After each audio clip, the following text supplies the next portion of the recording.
السلام علیکم دوستو.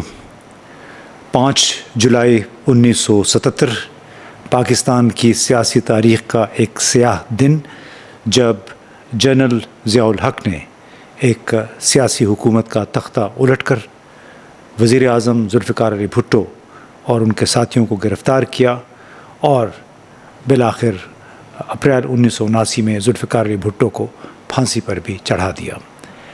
اب جولائی کا مہینہ جب بھی آتا ہے تو وہ یادیں تازہ ہوتی ہیں جو 1977 کی جنرل ضیاء الحق کی بغاوت کے ساتھ وابستہ ہیں. آج یہ گفتگو ہماری اس لیے بھی ہے کہ میں نے 2 مضامین پڑھے، ایک ڈاکٹر حزیمہ اکرام صاحبہ کا، وہ پروفیسر ہیں، پڑھاتی ہیں اور وکیل بھی ہیں، اور ایک اور ہیں سعید ملک صاحب، سعید اختر ملک. یہ ایک میجر تھے اور اٹک سازش کیس جو ذوالفقار علی بھٹو صاحب کے زمانے میں ہوا، افشا ہوا، اور اس کے بعد جن کوئی 2 درجن کے قریب افسران کو سزائیں ہوئیں، ان میں سعید اختر ملک صاحب بھی شامل تھے. اب ذرا سی ترتیب کے ساتھ میں بیان کروں گا کس طرح ان دونوں معاملات میں مشترکہ قدر وہ ہے جنرل ضیاء الحق کی. پہلے وہ میجر جنرل ضیاء الحق تھے، انہوں نے اٹک میں چلنے والے مقدمے کی سربراہی کی، جو جنرل فیلڈ کورٹ مارشل تھا اس کے یہ سربراہ تھے، اور پھر 16 مہینے کے بعد انہوں نے ایک بغاوت کے ذریعے تختہ الٹ دیا وزیر اعظم ذوالفقار علی بھٹو کا، آپریشن فیئر پلے کے نام پر، اور اس میں خود وہ چیف مارشل لا ایڈمنسٹریٹر بن بیٹھے. اور ضیاء نے انتخابات اور جلد اقتدار عوامی نمائندوں کے حوالے کرنے کا وعدہ بھی کیا، مگر وہ وعدہ 18 اگست 1988 کو ایک طیارے حادثے میں بہاولپور کے قریب ان کی ہلاکت کے ساتھ ہی دفن ہو گیا. اب اس واقعے کی ستم ظریفی یعنی 5 جولائی کی بغاوت جو تھی صرف آئینی نہیں تھی بلکہ ایک شخصی اور ادارہ جاتی بھی تھی. یہی جنرل محمد ضیاء الحق ان فوجی افسروں کے مقدمے کی صدارت کر چکے تھے اٹک کے قلعے میں، جن پر ذوالفقار علی بھٹو کی حکومت کا تختہ الٹنے کی سازش کا الزام تھا. جن افسروں کو جس جرم کی بنیاد پر سزائیں سنائی گئیں، بعد میں ضیاء الحق نے خود وہی جرم سر انجام دیا. اب مارچ 1974 کوئی 2 مارچ کی بات ہے شاید، فوجی عدالت نے اپنے فیصلے سنائے اور سزا یافتہ افسروں کو اٹک قلعے سے کیمبل پور، اس وقت کیمبل پور تھا، ڈسٹرکٹ جیل منتقل کر دیا گیا. بریگیڈیئر FB علی، کرنل علیم آفریدی کو عمر قید کی سزا سنائی گئی. میجر فاروق آدم خان، ستارہ جرت انہیں ملا ہوا تھا، 1965 کی جنگ میں بہادری پر ایک اعزاز بھی ملا تھا. بعد میں نیب کے پروسیکیوٹر جنرل بھی رہے جنرل پرویز مشرف کے زمانے میں، انہیں 10 سال کی قید سنائی گئی. میجر آصف شفیع، میجر ندیم پرویز اور بھی بہت سارے لوگ تھے، اور میجر سعید اختر ملک، ان سب کو 5-5 10-10 سال کی سزائیں سنائی گئیں. اب الزام یہی تھا کہ وہ بھٹو کے خلاف بغاوت کرنا چاہ رہے تھے، حکومت کا تختہ الٹنا چاہ رہے تھے. اب جو ٹرائل کورٹ میں یا جو کورٹ مارشل ہو رہا تھا اس میں جنرل ضیاء الحق کا کیا کردار تھا، اس حوالے سے میجر جو سعید اختر ملک صاحب نے ایک یادداشت لکھی، اپنے ایک چھوٹا سا ایک مضمون سمجھ لیں، وہ ای میل کے ذریعے انہوں نے لوگوں میں تقسیم کیا. وہ لکھتے رہتے ہیں ایسی، تو اس ای میل میں جو سعید اختر ملک صاحب کا کہنا ہے کہ میجر فاروق آدم اور ان کے بہت سارے ساتھیوں کا بشمول سعید اختر صاحب کے، ان کا خیال تھا کہ صرف جونیئر افسران کے ذریعے آپ حکومت کا تختہ نہیں الٹ سکتے، بلکہ آپ کو بڑے افسروں کو بھی ساتھ ملانا ہوگا. اور یہ سازش کیوں کرنا چاہ رہے تھے، یہ تختہ کیوں الٹنا چاہ رہے تھے؟ بنیادی طور پہ ان لوگوں کا خیال تھا کہ 1971 میں پاکستان کی فوج کو جس ہزیمت کا سامنا کرنا پڑا مشرقی پاکستان میں، تو بہت سارے فوجی اس بات پہ ناراض تھے، خفا تھے، غصے میں بھی تھے. میجر فاروق آدم اور ان کے ساتھ بہت سارے اور دوست آفیسرز تھے، زیادہ تر میجر اور کرنل رینک کے آفیسرز تھے.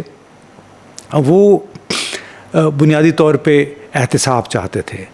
میجر فاروق آدم اور ان کے دوسرے بریگیڈیئر ایف بی علی شاید بعد میں شامل ہوئے. ان سب کا یہ خیال تھا کہ جب تک ان تمام لوگوں کا احتساب نہ کیا جائے جنہوں نے 1971 کی جنگ کے حالات پیدا کیے، فوجیوں کو مشرقی پاکستان بھیجا اور وہاں پہ وہ محصور ہو کے انہیں پھر ہزیمت کا سامنا کرنا پڑا جب انہوں نے ہتھیار ڈالے جنرل اے کے نیازی کی سربراہی میں. جنرل ارورا کے سامنے یہ ہتھیار ڈالے انہوں نے. اب یہ لوگ کوئی عام فوجی افسر نہیں تھے. جیسے میں نے بتایا میجر فاروق اعظم کو تو باقاعدہ اعزاز بھی ملا تھا، اس بریگیڈیئر ایف بی علی، کرنل علیم الدین، ان سب کو خصوصی اعزازات ملے تھے کیونکہ 1965 کی جنگ میں انہوں نے بڑے کارنامے انجام دیے تھے. لیکن یہ وہی لوگ تھے جنہوں نے جنرل یحییٰ خان کو اقتدار چھوڑنے پر بھی مجبور کیا، ایک عملی کردار ادا کیا جنرل یحییٰ خان کے استعفے میں، اور اس کے بعد ذوالفقار علی بھٹو کے لیے اقتدار کا رستہ ہموار ہوا. لیکن اقتدار سنبھالنے کے بعد بھٹو نے انہی افسروں کو کنگ میکرز سمجھتے ہوئے اپنے لیے خطرہ تصور کیا اور کورٹ آف انکوائری اور جبری ریٹائرمنٹ کے ذریعے انہیں منظر عام سے ہٹانے کا سلسلہ شروع کیا. یہیں سے پھر جنرل ضیاء الحق کی کہانی اہم ہوتی ہے. اٹک قلعے مقدمے میں میجر جنرل محمد ضیاء الحق چونکہ جنرل کورٹ مارشل کے سربراہ تھے، اور سعید اختر ملک صاحب نے اپنی یادداشتوں میں جنرل ضیاء کو نہایت شائستہ، تحمل مزاج اور بظاہر انتہائی مؤدب افسر کے طور پہ بیان کیا ہے.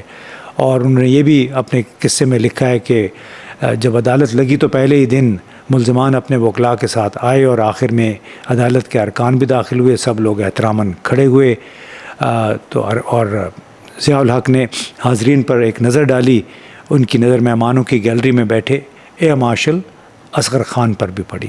وہ بھی چلے گئے تھے کہ دیکھنے کے لیے کہ ان فوجی افسروں کے ساتھ کیا ہوتا ہے جن کے دل میں ان فوجی افسروں کے احتساب کی آگ بھڑک رہی ہے جن کی وجہ سے 1971 سے پہلے اور 1900 کے حالات پیدا ہوئے مشرقی پاکستان میں، اور پھر ہتھیار ڈالنے تک نوبت پہنچی. تو جو ہی جنرل ضیاء الحق نے اصغر خان کو دیکھا تو انہوں نے اپنی ٹوپی پہنی، کھڑے ہوئے باقاعدہ سلوٹ کیا اور نہایت احترام سے اصغر خان سے کارروائی شروع کرنے کی اجازت طلب کی. سعید ملک کے مطابق اصغر خان اس غیر متوقع احترام پر اس قدر حیران ہوئے کہ چند لمحوں تک وہ صرف انہوں نے سر ہی ہلا کر اجازت دی کہ ہاں جی آپ کارروائی شروع کر سکتے ہیں. اس سے وہ ظاہر ہوتا ہے کہ ضیاء الحق اپنے طور اتوار میں کس نوعیت کی وہ شخصیت تھی کہ بظاہر جو بھی ان سے ملتا تھا وہ بہت ہی ان کو حلیم طبع، نرم گفتار اور بڑے مہربان پاتے تھے. اور بعد میں انہوں نے کیا کیا وہ بھی اس کی طرف بھی آتے ہیں. اب 1 مارچ 1976 کو ذوالفقار علی بھٹو نے 7 سینئر جرنیلوں کو نظر انداز کرتے ہوئے ضیاء الحق کو چیف آف آرمی اسٹاف مقرر کیا. ان سینئر افسروں میں محمد شریف، محمد اکبر خان، آفتاب احمد خان، عصمت بخش اعوان، آغا ابراہیم، اکرم عبد المجید ملک اور غلام جیلانی بھی شامل تھے. یوں اٹک قلعے کا جو مقدمہ تھا وہ ایک فوجی ٹرائل نہیں تھا بلکہ ضیاء الحق کے عروج کا ایک اہم مرحلہ بھی ثابت ہوا. سعید اختر ملک صاحب کے مطابق ضیاء نے اس مقدمے میں اپنی نظم و ضبط، وفاداری اور بھٹو کے لیے افادیت کا ایک ایسا تاثر قائم کیا کہ وہ ایک قابل اعتماد افسر سمجھے جانے لگے. وہ منصف، بردبار اور خوش اخلاق دکھائی دیتے تھے. اب دوران مقدمہ جو کارروائی ہوتی رہی اس میں سعید اختر ملک صاحب نے ایک بیان بھی دیا. انہیں حالانکہ ان کے پاس وکلاء بھی موجود تھے لیکن انہوں نے اپنا جو بیان دیا اس کا کافی وہ درد معلوم ہوتا ہے کہ 1971 کی جنگ میں شکست اور ہتھیار ڈالنے کے بعد عام فوجیوں پہ کیا گزری. وہ بڑا کرب سے لبریز بیان ہے. اس میں اپنی جو انہوں نے ایک تحریر ہمارے ساتھ شیئر کی ہے اس میں انہوں نے بتایا کہ جنگ کے آثار نمایاں ہوتے ہی وہ پاکستان ملٹری اکیڈمی چھوڑ کر اپنی یونٹ میں شامل ہو گئے تھے، کیونکہ ان کے کمانڈنگ آفیسر نے انہیں طلب کر لیا تھا، مگر محاذ پر پہنچ کر انہیں فتح یا بہادری نہیں بلکہ مایوسی کا سامنا کرنا پڑا۔ ان کے مطابق پاکستان کی فوج جنگ شروع ہونے سے پہلے ہی شکست کھا چکی تھی۔ انہوں نے کہا کہ جن فوجیوں کو جنگ کی تربیت دینی چاہیے تھی انہیں کھیتوں میں مزدوری، فارموں پر کام اور مویشی پالنے جیسے کاموں پر لگا دیا گیا تھا۔ ان کے نزدیک یہ شہادت نہیں بلکہ یعنی جو میدان جنگ میں ہوا، بلکہ ان اعلیٰ فوجی افسروں کی مجرمانہ غفلت تھی جنہوں نے اپنی نااہلی کی قیمت ہزاروں جوانوں کی جانوں سے وصول کی۔ کھلی عدالت میں سعید ملک نے اپنی تمام تر تنقید اعلیٰ فوجی قیادت پر مرکوز رکھی، یہاں تک کہ انہوں نے میجر جنرل محمد ضیاء الحق کی طرف اشارہ کرتے ہوئے کہا، فوج کے سینئر جرنیل جنگ کی تیاری کی بجائے زمینیں بنانے، مکانات تعمیر کرنے اور ذاتی مفادات کے حصول میں مصروف رہے۔ ایک لمحے کے لیے عدالت میں خاموشی طاری ہو گئی، کیونکہ براہ راست وہ صاحب جنہوں نے اس مقدمے کا فیصلہ کرنا تھا ان کی طرف بھی سعید ملک صاحب نے اشارہ کر دیا۔ البتہ یہ چونکہ ان کا کمال تھا جنرل ضیاء الحق کا جذبات چھپانے کا، غصہ نہ ظاہر کرنے کا، تو سعید ملک صاحب کے مطابق ضیاء الحق نے کسی حیرت کا اظہار نہیں کیا، کیونکہ وہ پہلے ہی ان کے خیالات سے واقف تھے۔ اس دن کی کارروائی سے پہلے متعدد ملاقاتیں ہو چکی تھیں سعید ملک صاحب کی اور جنرل ضیاء الحق کی، ان کے آپس میں، اور 2-3 اور افسران کے ہمراہ۔ ان کے وکیل تھے ایس ایم ظفر صاحب مرحوم، جو بڑے مشہور وکیل تھے، مختلف جو کیئر ٹیکر حکومتوں اور مارشل لا حکومتوں کے ساتھ بھی وہ رہے مختلف حیثیتوں میں۔ تو یہ وکیل اس وقت تھے فاروق آدم کے اور سعید اختر ملک کے، تو انہوں نے صورتحال کی نزاکت کو سمجھتے ہوئے کہا کہ عدالت میں وہ اس بیان کو پیش کرنے کی اجازت نہیں دیں گے، کیونکہ یہ نہ صرف فوجی جرنیلوں بلکہ ذوالفقار علی بھٹو پر بھی انتہائی سخت حملہ تھا۔ ایس ایم ظفر نے خبردار کیا کہ اگرچہ سعید ملک کے خلاف ثبوت کمزور ہیں، لیکن صرف یہ ایک بیان ہی ان کے لیے اور باقی تمام جو ساتھی ہیں ان کے لیے بھی سزا کا باعث بن سکتا ہے۔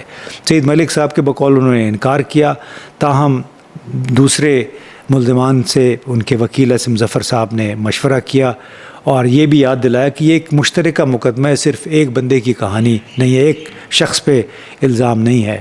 لہٰذا پھر سعید ملک صاحب نے اس اپنے اوریجنل جو بیان تھا اس میں تھوڑی سی تبدیلی کی اس انداز میں تاکہ براہ راست کسی پہ حملہ نہ ہو۔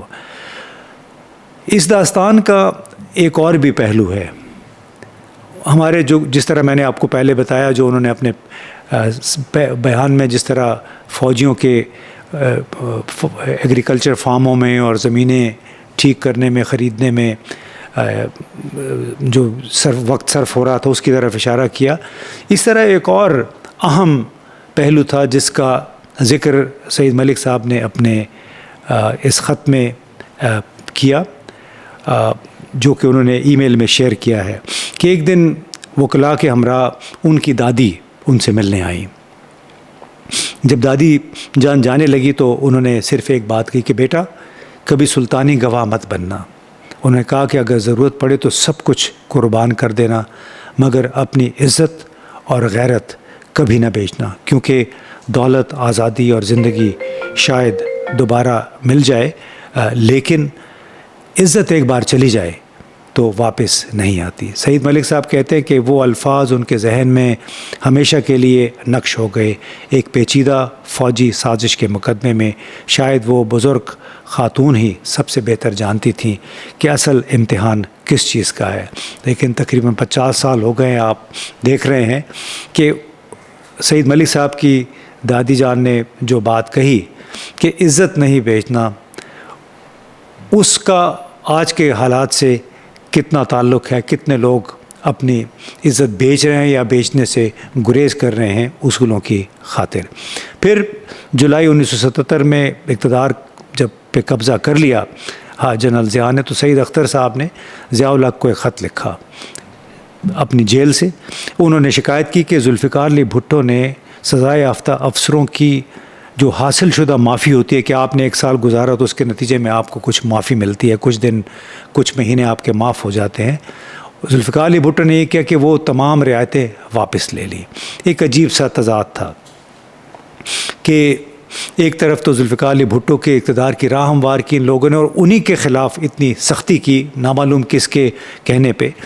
تو بہرحال کوئی 6 مہینے کے بعد سید ملک صاحب کی وہ شکایت جنرل ضیاء الحق تک پہنچی اور 5 جنوری 1978 کی رات جیل سپرنٹینڈنٹ کو یہ حکم آیا کہ ایسے تمام قیدیوں کی حاصل شدہ رعایتیں بحال کر دی جائیں. اور اب تو چونکہ وہ چیف مارشل لا ایڈمنسٹریٹر تھے تو وہ رعایتیں جب بحال ہوگی تو اس کے ساتھ ہی پھر جن لوگوں کو 4-5 سال کی سزا ہوئی تھی ان کی رہائی کا وقت بھی آ گیا. اور اب یہ وہی جنرل ضیاء الحق تھے جنہوں نے یعنی ان افسروں کو سزائیں دی جنہوں نے مبینہ طور پہ حکومت کے خلاف حکومت کا تختہ الٹنے کی سازش کی اور پھر 5 جولائی 1977 کو خود بھی وہی کام کر ڈالا. اب جو دوسرا آرٹیکل ہے جس کا ابتدا میں نے ذکر کیا تھا، ڈاکٹر حزیمہ بخاری صاحبہ جو وکیل مصنف اور لاہور میں لمس یونیورسٹی میں پڑھاتی بھی ہیں، انہوں نے ایک تازہ ترین مضمون لکھا تو میں نے اور بڑا خوبصورتی سے انہوں نے ضیاء الحق کے جو 11 سال تھے اس کا احاطہ کیا. تو میں نے سوچا کیوں نہ آپ کے ساتھ وہ شیئر کروں. اور وہ یہ کہ 1977 سے 1988 تک ضیاء الحق کی 11 سالہ آمریت محض ایک فوجی حکومت نہیں تھی بلکہ اس نے پاکستانی ریاست کے ڈھانچے اور معاشرتی سمت کو بنیادی طور پر تبدیل کر دیا. ضیاء الحق نے اپنی آمریت کو نظام مصطفیٰ کے مذہبی نعرے میں لپیٹ کر پیش کیا، مگر ان کی اسلامائزیشن کا منصوبہ انصاف، مساوات اور رحم کے اصولوں پر نہیں بلکہ ریاستی جبر، خوف، قانونی انحطاط اور سیاسی کنٹرول پر استوار تھا. 1979 کے حدود آرڈیننس کے ذریعے فوجداری قانون کے ایک بڑے حصے کو ایسی سزاؤں میں بدل دیا گیا جن میں سر عام کوڑے مارنا، اعضاء کاٹنا، یعنی وہ کہتے ہیں نا اسلام میں کہ ہاتھ چوری کی سزا ہاتھ کاٹنا ہے، ہاتھ کے بدلے ہاتھ، کان کے بدلے کان، سنگساری جیسے اقدامات بھی اس میں شامل تھے. اور ان قوانین کا سب سے زیادہ بوجھ خواتین اور معاشرے کے کمزور طبقات نے اٹھایا. ضیاء نے صرف معاشرے کو ہی نہیں بدلا بلکہ ریاست کے آئینی ڈھانچے پر بھی براہ راست حملہ کیا. 73 کے آئین کو عملاً غیر مؤثر کیا. 1981 میں پروویژنل کانسٹیٹیوشنل آرڈر نافذ کیا جس کے ذریعے عدالتوں سے یہ اختیار چھین لیا گیا کہ وہ مارشل لا کے احکامات یا فوجی عدالتوں کے فیصلوں کا جائزہ لے سکے. سپریم کورٹس اور ہائی کورٹس کے ججوں کو نئے فوجی حلف کے تحت وفاداری کا عہد کرنے اور یا اپنے عہدوں سے محروم ہونے میں ایک چوائس دی ان کو کہ یا پی سی او کے تحت حلف اٹھا لیں یا پھر نوکری چھوڑ دیں. اور یوں عدلیہ کو آئین کے محافظ کی بجائے مارشل لا کی خدمت پر مجبور کر دیا گیا. یہی بگڑا ہوا قانونی نظام بالآخر پاکستان کے پہلے منتخب وزیر اعظم ذوالفقار علی بھٹو کی پھانسی پر منتج ہوا اپریل 1979 میں. 45 برس بعد بھی 2024 میں پاکستان کی سپریم کورٹ نے اپنی تاریخی رائے میں تسلیم کیا کہ ذوالفقار علی بھٹو کو منصفانہ ٹرائل نہیں ملا تھا. لیکن بہرحال یہ ایک الگ کہانی ہے. پی سی او کی روایت جنرل پرویز مشرف نے بھی جاری رکھی. 2002 میں پہلا لیگل فریم ورک آرڈر، بنیادی طور پہ یہ بھی ایک پی سی او تھا، انہوں نے ترتیب دیا. اور پھر 3 نومبر 2007 کو ایک پروویژنل کانسٹیٹیوشنل آرڈر بھی جاری کیا. اور ان دونوں کے تحت بنیادی حقوق معطل کیے گئے. منصفانہ سماعت، نقل و حرکت، اجتماع، اظہار رائے اور قانون کے سامنے مساوات جیسے بنیادی آئینی حقوق بھی شامل تھے. قانون کے سامنے مساوات کا ایک آرٹیکل ہے ہمارے آئین کا، آرٹیکل 25، جس میں تمام شہری برابر ہیں، اور آرٹیکل 14 اور آرٹیکل 9 کے تحت فیئر ٹرائل کا حق جو ہے وہ سب کو حاصل ہے. اسی لیے ہم کہہ سکتے ہیں کہ 5 جولائی 1977 صرف ایک تاریخ نہیں بلکہ پاکستان کو ریاستی سیاست میں ایک مسلسل چلنے والے رجحان کی علامت ہے. یہ سلسلہ دراصل 1958 اکتوبر میں فیلڈ مارشل ایوب خان سے شروع ہو کر جنرل یحییٰ، جنرل ضیاء الحق، جنرل پرویز مشرف اور بعد کے ادوار میں جنرل قمر جاوید باجوہ سے منسوب ہائبرڈ سیاسی جو نظام حکومت ہے اس وقت تک پھیلتا ہوا دکھائی دیتا ہے. طریقے بدلتے رہے ہیں. براہ راست بل واسطہ پی سی او، کبھی براہ راست مارشل لا نافذ ہوا، کبھی پی سی او جاری کیے گئے جس طرح 3 نومبر 2007 میں ہوا، کبھی عدالتوں کو دباؤ میں لایا گیا، لیکن بنیادی سوچ ایک ہی رہی. اور وہ ہم نے دیکھ لیا کہ 26ویں ترمیم کے تحت جس طرح جو کچھ عدالتوں کے ساتھ موجودہ دور میں ہوا ہے، یا پھر 27ویں ترمیم کے تحت جس طرح اختیارات عملاً آپ دیکھ لیجئے کہ پارلیمنٹ اس وقت غیر متعلق ہو گئے جہاں تک سیاسی آزادیوں کا اور ان آرٹیکلز کا تعلق ہے آئین کے جو کہ 8 سے 28 تک ہیں. اور وہ جنرل کورٹ مارشل یعنی جس میں ضیاء الحق نے ایک retired air marshal Asghar Khan کو احترام سے سلوٹ کیا تھا، وہ زمانہ اور تھا، وہ اب بدل گیا ہے. یعنی انہوں نے بغاوت کی لیکن اس کے باوجود اپنے سابقہ جو کولیگ تھے، فوجی افسر تھے، ان کی سزاؤں میں جو رعایتیں ملی تھیں وہ بھی بحال کر دی تھیں.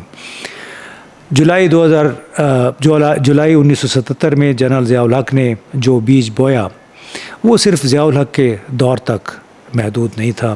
اس کے بعد میں آپ یہ دیکھ لیجئے کہ جنرل ضیاء الحق کا دور، جس طرح ڈاکٹر اسامہ اکرام نے کہا کہ اس نے پاکستان کی سیاسی حیت ہی سیاسی سماجی حیت بدل دی، ری انجینئرنگ کا سبب بنا وہ، اور کچھ تحفے چھوڑے ہیں جنرل ضیاء الحق نے.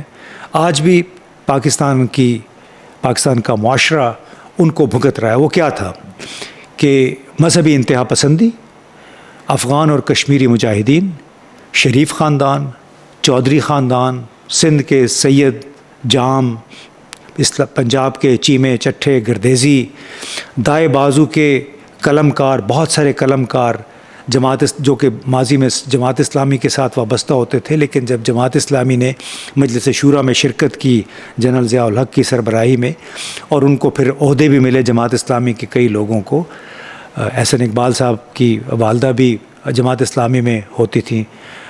تو یہ وہ تحفے ہیں کہ جس طرح ان سیاسی خاندانوں کو جنرل ضیاء الحق نے پھر سرپرستی فراہم کی جنہوں نے ان کی ہاں میں ہاں ملائی. اور اس تمام جنرل ضیاء الحق نے ایسے گہرے اثرات چھوڑے ہیں، ایک ایسا ورثہ ہے جسے پاکستان میں آج بھی ہم بھگت رہے ہیں، اور لگتا یوں ہے موجودہ حالات کو سامنے رکھتے ہوئے کہ بھگتتے رہیں گے. بہت بہت شکریہ.